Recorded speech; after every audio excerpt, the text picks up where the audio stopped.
Di tahun 2021 telah dilakukan peletakan batu pertama yang menandai pembangunan pabrik baterai mobil listrik di Karawang, Jawa Barat. Pabrik itu disebut sebagai pabrik baterai kendaraan listrik pertama di Indonesia dan Asia Tenggara.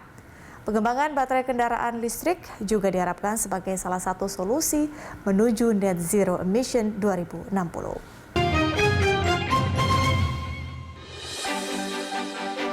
Rabu 15 September 2021 dilakukan groundbreaking pembangunan pabrik baterai kendaraan listrik pertama di Indonesia. Tak hanya di Indonesia, pabrik yang berlokasi di Kompleks Karawang New Industrial City, Kabupaten Karawang ini juga merupakan pabrik baterai kendaraan listrik pertama yang ada di Asia Tenggara. Presiden Jokowi mengatakan bahwa pemerintah Indonesia akan terus berkomitmen penuh untuk memberikan dukungan dan juga pengembangan ekosistem industri baterai dan juga kendaraan listrik. Kita patut bersyukur hari ini bisa menyaksikan groundbreaking pembangunan pabrik baterai kendaraan listrik pertama di Indonesia dan bahkan yang pertama di Asia Tenggara. Dengan nilai investasi sebesar 1,1 miliar dolar Amerika. Pembangunan pabrik ini merupakan wujud keseriusan pemerintah untuk melakukan hilirisasi industri. Pemerintah saat ini tengah fokus mengembangkan sumber energi terbarukan dan ramah lingkungan untuk menggantikan energi fosil. Pembangunan sumber energi terbarukan dan ramah lingkungan dilakukan salah satunya dengan energi baterai. Pemerintah berkomitmen dalam upaya menekan ketergantungan energi fosil dengan mewujudkan kendaraan berbasis baterai listrik. Indonesia Battery Corporation diharapkan dapat menjadi salah satu solusi dalam menciptakan bumi yang berkelanjutan untuk generasi masa depan.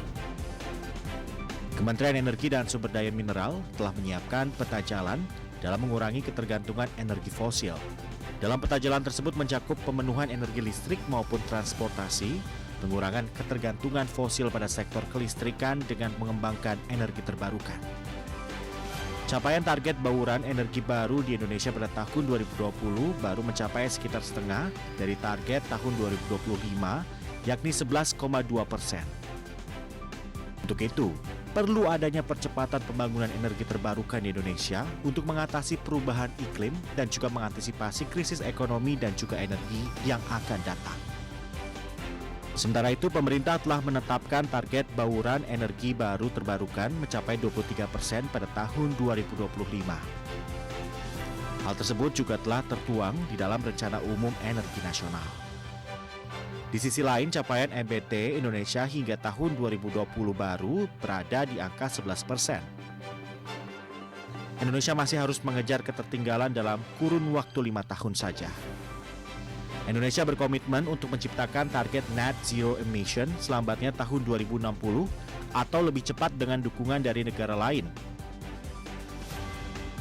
Capaian target tersebut tentu saja membutuhkan dana yang besar dan juga teknologi yang advance, serta sumber daya manusia yang dapat mendukung. Tim Liputan, Berita 1. Nantikan kilas balik peristiwa sepanjang 2021 di program Kaleidoskop 2021 selanjutnya. Saya Patricia Mapalie, terima kasih. Sampai jumpa.